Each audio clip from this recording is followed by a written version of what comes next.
नमस्कार मंडळी. ही आहे सावगावची खाण आणि हिला मी खान का म्हणतो हे तुम्हाला व्हिडिओमध्ये पुढे कळेलच.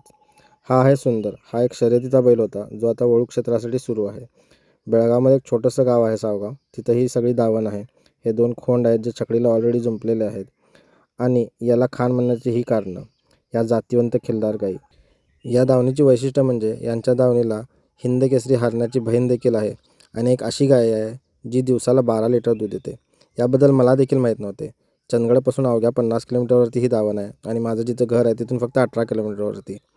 आणि एका मित्राच्या माध्यमातून मला यांच्याबद्दल माहिती मिळाली. त्यानंतर कल्लापदांच्याने आपले चांगले मैत्रीचे संबंध निर्माण झाले. यांच्याकडून खूप काही शिकायला मिळालं मला. गोटा कसा ठेवावा, गायींना कसं ठेवावं. ही इतकी मोठी जातिवंत खिल्लारची दावण आपल्यापासून इतकी जवळ आहे, आपल्या भागात आहे, हे आम्हाला कधीच माहिती नव्हतं.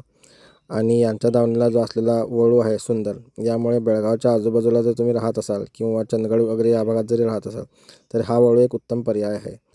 आपल्या जातिवंत खिल्लार गायींना सिमेंट न भरवता हा वळू नैसर्गिक रेतनासाठी एवढ्या जवळ उपलब्ध आहे, तर त्याचा नक्की लाभ घ्या. आणि ही आहे आमच्या भागातील विक्रमी खरेदी. 1,11,000 सांगवडे राजाची पैदास.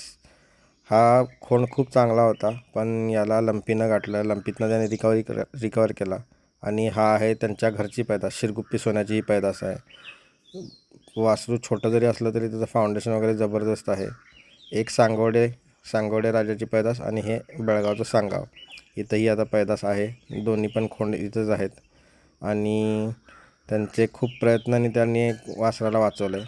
आणि त्याच्यानंतर हे आहे शिरगुप्पी सोन्याची पैदास. फाउंडेशन वगैरे जबरदस्त आहे वासराचं. सध्या वासरं सकाळी खेळून नुकतीच बसलेली, तरी पण फक्त मी बघायला आलो म्हणून त्यांनी परत बाहेर सोडलेली.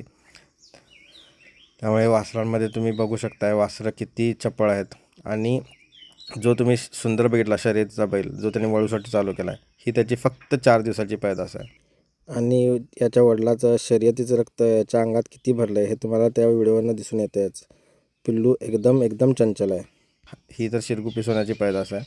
पण जे शर्यतीच्या बैलाकडून जे वासरू झालं, जे सुंदरकडून वासरू झालं आहे, त्याची आई बऱ्यापैकी साधी आहे, पण वासरू एकदम जबरदस्त पडलं आहे. फाउंडेशन म्हणा, त्याच्यातील चलाकी म्हणा आणि बाकी त्याची चपळाई तुम्ही व्हिडिओमध्ये बघूच शकताय.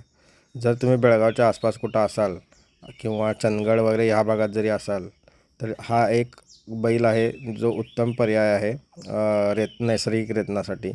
आणि याची पैदास तर तुम्ही समोरासमोर बघूच शकताय. किती सुंदर आणि देखणी पैदास पडलेली आहे आणि त्याच्यातली चपळाई पण तुम्हाला दिसतच आहे.